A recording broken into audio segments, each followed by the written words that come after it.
जय हिंद दोस्तों, स्वागत है आप सभी का आपके अपने चैनल मार्केट एकेडमी में। दोस्तों, आज के इस वीडियो में हम एनालिसिस करने वाले हैं इस साल के सबसे धमाकेदार मेन लाइन कैटेगरी आईपीओ को। ये एक ऐसा आईपीओ है दोस्तों जो कि लिस्टिंग डे पर ही आपके पैसे को 3 गुना तक कर सकता है। दोस्तों, जब से इस आईपीओ की अपडेट आई है, ग्रे मार्केट में डिमांड लगातार बढ़ती ही जा रही है। दोस्तों, हम बात कर रहे हैं मोतीसन ज्वेलर्स लिमिटेड आईपीओ की, और यह आईपीओ आज ही की तारीख 18 दिसंबर को ओपन हुआ है और 20 दिसंबर इस आईपीओ की क्लोजिंग डेट रहने वाली है।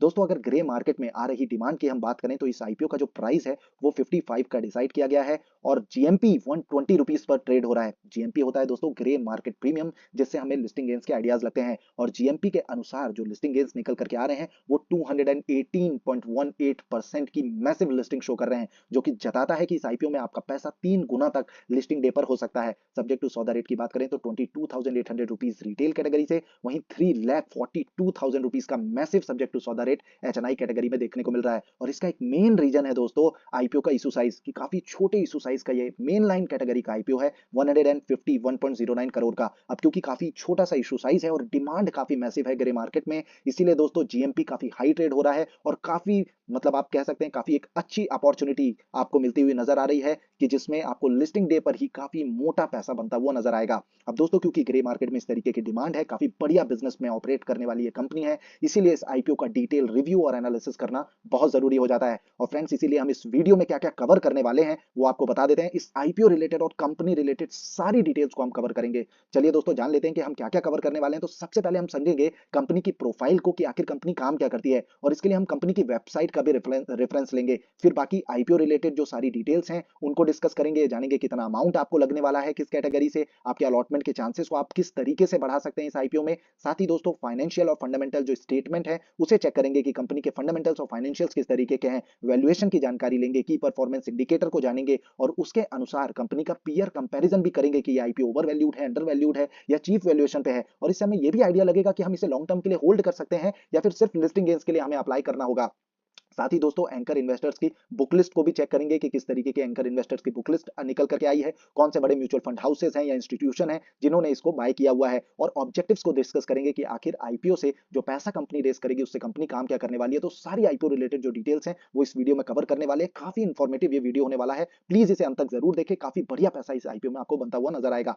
चलिए इस वीडियो को स्टार्ट करते हैं, पर प्लीज आपसे एक रिक्वेस्ट है कि अगर यह जो वीडियो है वो आपको इंफॉर्मेटिव लगता है तो प्लीज इसे लाइक जरूर करिएगा। चलिए सबसे पहले डिस्कस करते हैं कंपनी प्रोफाइल को, कि आखिर ये कंपनी काम क्या करती है। Motisons jewellers limited established in October 1997 sells gold, diamond, Kundan jewelry as well as other jewelry products. The company sells pearls, silver, platinum and other metals. तो दोस्तों, मेनली ज्वेलरी सेगमेंट में कंपनी काम करती है। ज्वेलरी मेकिंग एंड सेलिंग का company का काम है, जिसमें सारे जो मेटल्स देखने को मिलते हैं आपको, चाहे वो गोल्ड हो, डायमंड हो, कुंदन हो, पर्ल, सिल्वर, प्लेटिनम, सारी मेटल्स से रिलेटेड जो ज्वेलरी है उसकी सेलिंग का कंपनी काम करती है। The company offers a wide range of product including traditional, modern and combination design in various jewelry lines. These products are suitable for special occasions such as wedding and celebration as well as everyday use for all ages and genders in different price range. तो दोस्तों, हर तरीके की price range के, हर तरीके के आप कह सकते हैं ओकेजन्स के लिए, चाहे वो वेडिंग रिलेटेड ओकेजन्स हो, फेस्टिवल ओकेजन्स हो या फिर एवरीडे यूज के लिए, हर एक एज के लिए, हर एक जेंडर के लिए कंपनी ज्वेलरीज की सेलिंग का काम करती है। And the company offers a wide range of jewellery product with over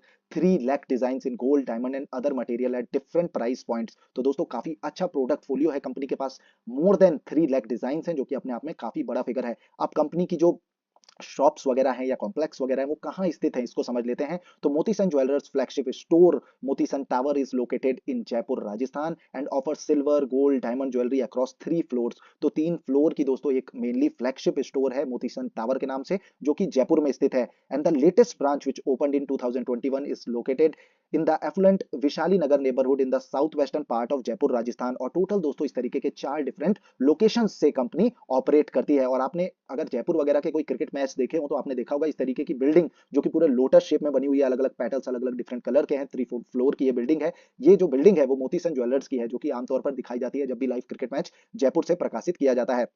बाकी अगर दोस्तों कॉम्पिटेटिव स्ट्रेंथ की हम बात करें, the company showroom are strategically located at a at the product folio is and the product folio is diversified by price range and category, and the company has heritage and experience of over 2 decades and has efficient risk mitigation system and procedures in place.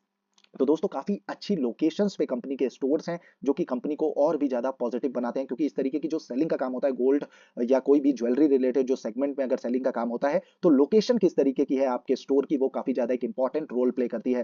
साथ ही दोस्तों India में mainly jewellery को आप normally पहनना भी पसंद करते हैं, फेस्टिवल में भी उसका काफी ज्यादा इस्तेमाल होता है, वेडिंग्स में भी काफी ज्यादा इस्तेमाल होता है, इवन जो गोल्ड रिलेटेड जो स्टफ है उसको एज एन एसेट भी ट्रीट किया जाता है, मतलब एज एन इन्वेस्टमेंट पर्पस भी लोग परचेस करते रहते हैं फेस्टिवल्स वगैरह में। तो ये भी आमतौर पर देखने को मिलता है। तो काफी अच्छा जो ग्रोथ का पोटेंशियल है वो कंपनी में है, क्योंकि हमेशा ही इस तरीके का जो बिजनेस होता है, इंडस्ट्री होती है, उसकी डिमांड मार्केट में बनी हुई रहती है, चाहे मार्केट मंदी के दौर पर चल रहा हो। क्योंकि मंदी पे अगर मार्केट चलता है तो सबसे जो सेफ एसेट होता है वो गोल्ड हो जाता है, तो लोग फिजिकल गोल्ड भी परचेस करने लग जाते हैं और बाकी अलग अलग तरीके से अलग अलग माध्यम से भी गोल्ड का परचेस होता है।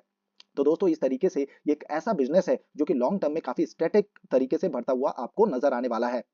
चलिए दोस्तों अब आईपीओ रिलेटेड डिटेल्स को डिस्कस कर लेते हैं, पर उससे भी पहले दोस्तों कंपनी की वेबसाइट का रेफरेंस ले लेते हैं और भी डिटेल में समझते हैं कंपनी क्या क्या चीजें बनाती है। तो इसमें आपको देखने को मिलेगा कंपनी इयरिंग्स की मैन्युफैक्चरिंग करती है, ब्रेसलेट सेल करती है, मंगलसूत्र जिसमें फैंसी एंड मिनिमल मंगलसूत्र हैं, नेकलेस जिसमें अलग अलग डिफरेंट तरीके के नेकलेस आपको देखने को मिल जाते हैं, पेंडेंट्स देखने को मिल जाते हैं, रिंग्स वगैरह सेल करती है कंपनी, सिल्वर रिलेटेड जो प्रोडक्ट्स हैं और जो ज्वेलरीज हैं उनको भी सेल करती है, जो कि वुमेन्स के लिए, मेंस के लिए, किड्स के लिए, सारी एज ग्रुप के लिए और जेंडर्स के लिए कंपनी बनाती है और सेल करती है। मेनली इसका जो प्रोडक्ट फोलियो है इनमें जो बेस्ट सेलर्स हैं उसमें आपको देखने को मिलेगा the designer diamond engagement band, जो कि एक रिंग है। इस तरीके से आपको रिंग्स वगैरह, इयरिंग्स वगैरह काफी ज्यादा देखने को मिलती हैं जो कि इसकी बेस्ट सेलर्स में है। बाकी shades for every mood, Valentine collection, Akshaya Tritiya, minimal to men's. तो दोस्तों इस तरीके से अलग अलग ओकेजन्स पे वियर करने वाली जो ज्वेलरीज हैं वो भी कंपनी श्योर करती है कि उनके प्रोडक्ट फोलियो में शामिल हो। तो काफी बढ़िया कंपनी का कामकाज निकल करके आ रहा है, अच्छे सेगमेंट में बिजनेस में कंपनी ऑपरेट करती है। चलिए अब आईपीओ रिलेटेड डिटेल्स को समझ लेते हैं, उसके बाद फंडामेंटल एनालिसिस करेंगे।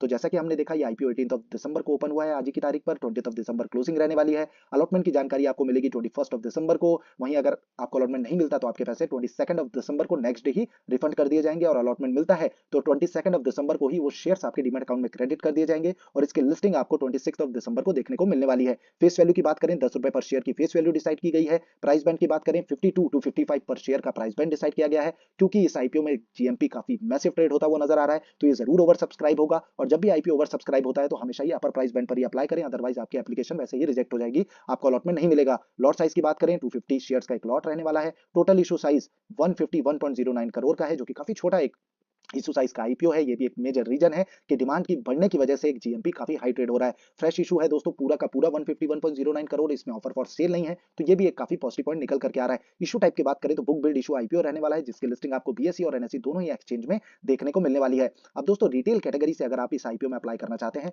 तो मिनिमम आपको एक लॉट से अप्लाई करना होगा। शेयर्स हो जाएंगे 250, अमाउंट हो जाएगा 13,750 रुपीज का। अब दोस्तों रिटेल कैटेगरी से मैक्सिमम आप 14 लॉट्स के लिए अप्लाई कर सकते हैं, मतलब शेयर्स हो जाएंगे 3,500। पर ध्यान रखिए जब भी कोई आईपीओ ओवर सब्सक्राइब हो जाता है तो चाहे आप उस कैटेगरी से मिनिमम जो बिडिंग है, जैसे रिटेल कैटेगरी में एक लॉट है या फिर मैक्सिमम 14 लॉट्स है, या 14 लॉट के लिए अप्लाई करें या एक लॉट के लिए अप्लाई करें, अगर आप लकी भी रहते हैं तो आपको मिलेगा सिंगल एक लॉट ही। ये जो सेबी के न्यू रूल्स हैं, जो नॉर्म्स हैं, उसके तहत क्या है कि मैक्सिमम जो शेयर होल्डर्स हैं और मैक्सिमम जो इन्वेस्टर्स हैं उन तक जो आईपीओ का बेनिफिट है उसको पहुंचाया जा सके, इसीलिए आपको मिलेगा सिंगल एक लॉट ही अगर आपका लकी ड्रॉ में नाम भी आ जाता है। तो दोस्तों अगर आपको अलॉटमेंट के चांसेस को बढ़ाना है तो आपको डिफरेंट डीमेट अकाउंट वाले जो आपके पैन कार्ड होल्डर्स हैं, चाहे वो फैमिली मेंबर्स हों चाहे वो फ्रेंड्स हो, उनके अकाउंट से अप्लाई करवाना है किसी भी कैटेगरी में चाहे आप करवा रहे हो। और एक एक लॉट के लिए अगर रिटेल कैटेगरी से कर रहे हैं तो एक लॉट के लिए करें, एचएनआई कैटेगरी से करना है स्मॉल एचएनआई से तो 15 लॉट्स के लिए करें, अमाउंट हो जाएगा 2,06,250 रुपीज का। और बिग एचएनआई से करते हैं तो 73 लॉट्स के लिए यानी 18,250 शेयर्स और 10,03,750 रुपीज के लिए करें।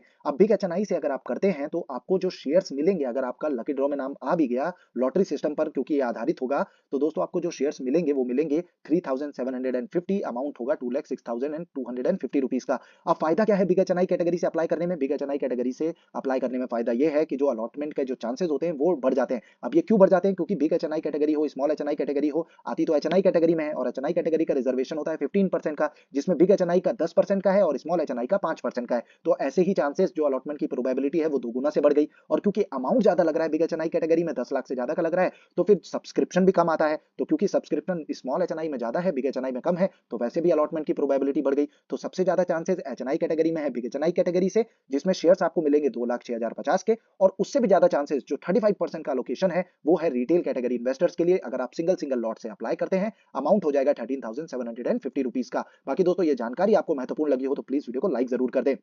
अब दोस्तों एंकर इन्वेस्टर्स की बुकलिस्ट को भी चेक कर लेते हैं कि किस तरीके से एंकर इन्वेस्टर्स की बुकलिस्ट आई है। तो इसमें मेरू इन्वेस्टमेंट फंड, साथ ही जीनिया ग्लोबल फंड ने इसको सब्सक्राइब किया है 55 रुपीज पर शेयर पर। और बहुत ज्यादा कोई बड़े म्यूचुअल फंड हाउसेस वगैरह का इसमें सब्सक्रिप्शन आता हुआ नजर नहीं आया, कोई भी बड़ा ऐसा इंस्टीट्यूशन देखने को नहीं मिल रहा है, दो ही एंकर इन्वेस्टर्स देखने को मिल रहे हैं।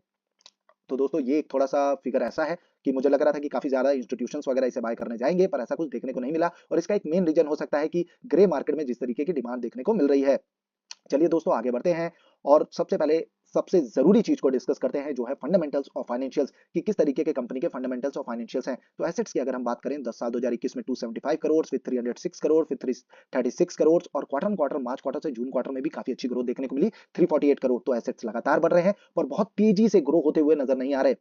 वहीं रेवेन्यू की बात करें 213 crore, 314 crore, 366 crore, then quarter on quarter भी काफी अच्छा रेवेन्यू कंपनी ने जनरेट किया है, तो रेवेन्यू काफी अच्छे से बढ़ रहे हैं, कंसेक्यूटिव ग्रोथ सालाना रेवेन्यू में देखने को मिल रही है। प्रॉफिट आफ्टर टैक्स की बात करें 9.67 करोड़, 14.75 करोड़, 22.20 करोड़ एंड 5.48 करोड़ का जो प्रॉफिट है वो क्वार्टर ऑन क्वार्टर अर्न किया, और ये जो प्रॉफिट्स हैं वो ईयरली बेसिस पर हैं। तो काफी अच्छे से प्रॉफिट इंक्रीज हो रहे हैं, रेवेन्यू ग्रो हो रहे हैं, तो काफी अच्छी ये कंपनी फंडामेंटली अभी तक निकल करके आ रही है। नेटवर्थ की बात करें तो नेटवर्थ लगातार बढ़ रही है कंपनी की। टोटल बोरोइंग की बात करें 141 करोड़ की थी, जो कि बढ़कर के 166 करोड़ की हो गई। अब मेनली इस तरीके के सेगमेंट में क्या होता है कि जितना आप बोरिंग ले पा रहे हैं उतने से आप गोल्ड वगैरह परचेस करके उसको ज्वेलरी में बना करके आगे जब सेल करते हैं तो उससे जो प्रॉफिट अर्न करते हैं वो कंपनी के प्रॉफिट्स में जुड़ता है। तो आमतौर पर इस तरीके की कंपनी में डेट टू इक्विटी रेशियो काफी हाई होता है, आप देख भी सकते हैं 3.32 का निकल करके आ रहा है। प्राइस टू अर्निंग रेशियो काफी इंपॉर्टेंट हो जाता है, क्योंकि उससे हमें जानकारी मिलती है वैल्यूएशन की कि किस वैल्यूएशन पे कंपनी अपने आईपीओ को लेकर के आई है। तो ये है 17.59 का। चलिए इस आधार पर कंपनी का पीयर कंपैरिजन भी कर लेते हैं। तो गोल्डियम इंटरनेशनल लिमिटेड की अगर हम बात करते हैं तो 27.55 के पी रेशियो पर ये अभी ट्रेड होती हुई नजर आ रही है। डीपी आभूषण की अगर हम बात करते हैं 29.09, थंगामाइल ज्वेलरी की बात करें 24 के, और रेनेसेंस ग्लोबल की बात करें तो 48। तो सबसे कम एक तरीके से आप कह सकते हैं कि पीई रेशियो पे देखने को मिल रही है हमारी मोतीसन ज्वेलर्स। तो दोस्तों मोतीसन ज्वेलर्स क्योंकि एक सही पीई वैल्यूएशन पे अपने आईपीओ को लेकर के आई है, एक चीप वैल्यूएशन आप कह सकते हैं अपने आईपीओ को लेकर के आई है, तो इसीलिए कंपनी ने खुद की तरफ से भी जो लिस्टिंग गेंस के स्लॉट है उसको छोड़ा है, और ये भी एक मेजर रीजन है कि डिमांड और भी ज्यादा अच्छे से बढ़ती हुई नजर आ रही है।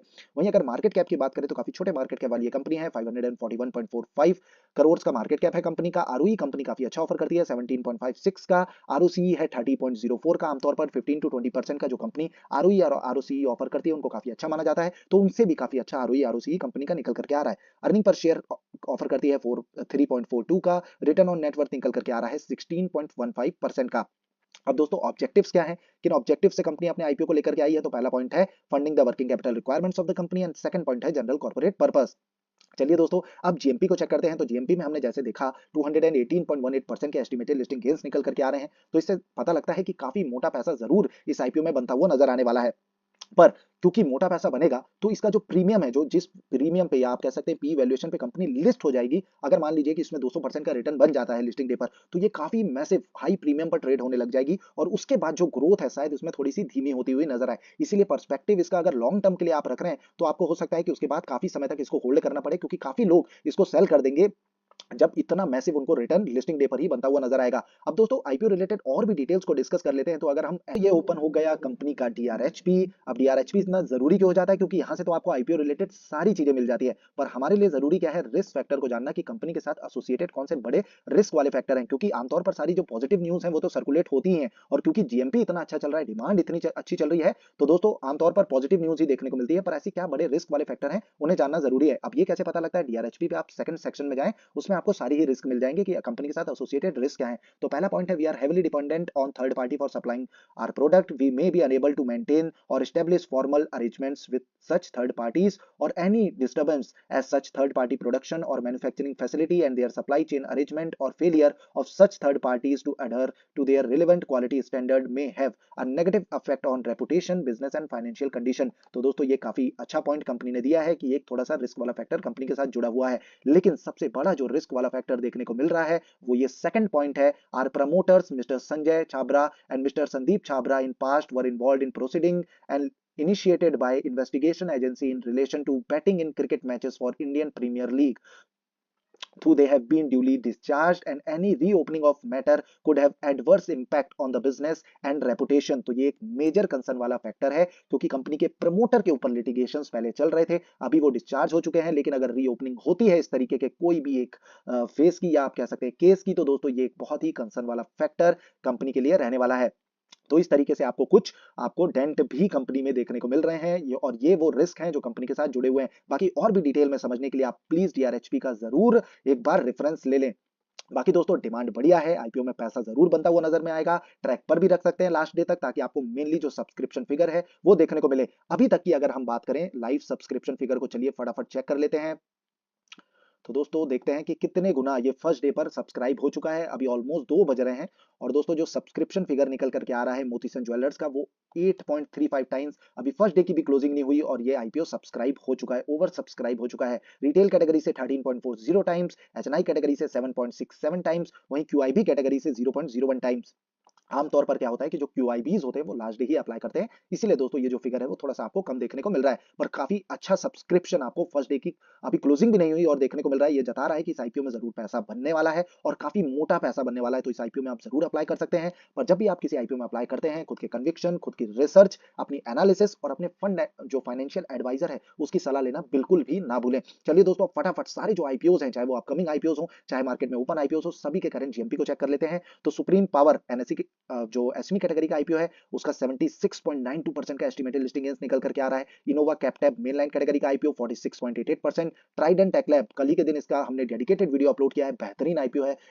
एसमी कैटेगरी का 114.29% का एस्टिमेटेड लिस्टिंग गेंस। आजाद इंजीनियरिंग मेन लाइन कैटेगरी का एक और धमाकेदार आईपीओ 20 दिसंबर को ओपन होगा, estimated listing gains 83.97%। Happy forging IPO 19 दिसंबर कल के दिन ओपन होने वाला है, 48.24%। मुफ्ती जींस आमतौर पर लोग काफी ज्यादा पसंद करते हैं, मुफ्ती जीन्स को मेंसवेयर में काफी अच्छा क्लोथिंग मटेरियल ये प्रोवाइड कराते हैं। 44.64% ये आईपीओ कल के दिन ओपन होने वाला है। मेनलाइन कैटेगरी का आईपीओ है। मोती सन्स की चर्चा हमने ऑलरेडी कर ली। मुथूट माइक्रो फाइनेंस, इस पे भी डेडिकेटेड वीडियो ऑलरेडी अपलोड किया हुआ। ये जितने सारे आईपीओ आए उन पे डेडिकेटेड वीडियो हमने ऑलरेडी पोस्ट किया हुआ है, तो आप चैनल को विजिट जरूर करें, आई बटन पे क्लिक कर उन्हें जरूर देख सकते हैं। मुथूट माइक्रो फाइनेंस में 27.49% आज के दिन ये भी आईपीओ ओपन हुआ है, बेहतरीन, ये भी एक मेनलाइन कैटेगरी का आईपीओ है। सुराज स्टेट में थोड़ा सा बाकी आईपीओ के कंपेरिजन में डिमांड कम नजर आ रही है, लेकिन फिर भी काफी अच्छे डिसेंट इसमें भी लिस्टिंग देखने को मिल रहे हैं। 19.44%, बेंचमार्क कंप्यूटर 50%, आज के दिन क्लोजिंग है, बढ़िया सब्सक्रिप्शन देखने को मिल रहा है 89.78 टाइम्स, तो इसमें भी आप अप्लाई कर सकते हैं। सीआरएम रिसाइकलिंग उससे भी बेटर ऑप्शन है, 78.26% के एस्टिमेटेड लिस्टिंग गेंस निकल करके आ रहे हैं, 153.46 टाइम्स ऑलरेडी ओवर सब्सक्राइब हो चुका है, और अभी तो दिन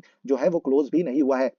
श्री ओएस एफएम की बात करें तो इसमें कोई भी डिमांड नहीं है, ग्रे मार्केट में कोई कारोबार नहीं है, इसको आप काइंडली अवॉइड करें। आइनॉक्स इंडिया की बात करें 80.30%, बेहतरीन मेनलाइन कैटेगरी का आईपीओ है, आज के दिन क्लोजिंग है, 15.64 टाइम्स ऑलरेडी सब्सक्राइब हो चुका है, ओवर सब्सक्राइब हो चुका है। इसमें अगर अप्लाई करते हैं तो काफी मोटा पैसा आपको बनता हुआ नजर आएगा। India shelter finance 33.06%, Doms IPO 67%, SJ logistics इसका अलॉटमेंट स्टेटस आउट हो चुका है और आज के दिन रिफंड भी इनिशिएट कर दिया गया है, 96%। पेस्ट्रॉनिक इंजीनियरिंग आईपीओ 100% तक इसका जीएमपी गया, ये एक समय 30 पे था, फिर 50, फिर 64, फिर 72, उसके बाद 100%, और ये लिस्ट हुआ है 94.44% पे। तो काफी बढ़िया ये आईपीओ था और काफी अच्छी इसमें लिस्टिंग देखने को मिल रही है इस समय। बेहतरीन बेहतरीन धमाकेदार दोस्तों एसमी और मेनलाइन दोनों ही कैटेगरी के आईपीओ आ रहे हैं, और हम सारे ही आईपीओ को कवर कर रहे हैं अपने इस चैनल के माध्यम से, जिसमें आपको आईपीओ रिलेटेड सारी डिटेल्स देखने को मिलती है। साथ ही दोस्तों कम्युनिटी पोस्ट में आपको लेटेस्ट सब्सक्रिप्शन फिगर, अलॉटमेंट की जानकारी, आईपीओ रिलेटेड सारी अपडेट्स भी मिल जाती है, और हमारा डिसीजन कि हम अप्लाई कर रहे हैं अवॉइड कर रहे हैं वो भी मिल जाता है। तो आप जरूर चैनल को सब्सक्राइब कर ले, वीडियो इन्फॉर्मेटिव लगाओ तो प्लीज वीडियो को लाइक जरूर करें, बेल आइकन को हिट करके ऑल के बटन को भी जरूर टैप कर दें, और इन्फॉर्मेटिव है तो दोस्तों को भी ये मौका दें कि वो भी पैसा बनाएं और इस वीडियो को शेयर जरूर करें। धन्यवाद दोस्तों इस वीडियो को अंत तक देखने के लिए। जय भारतम।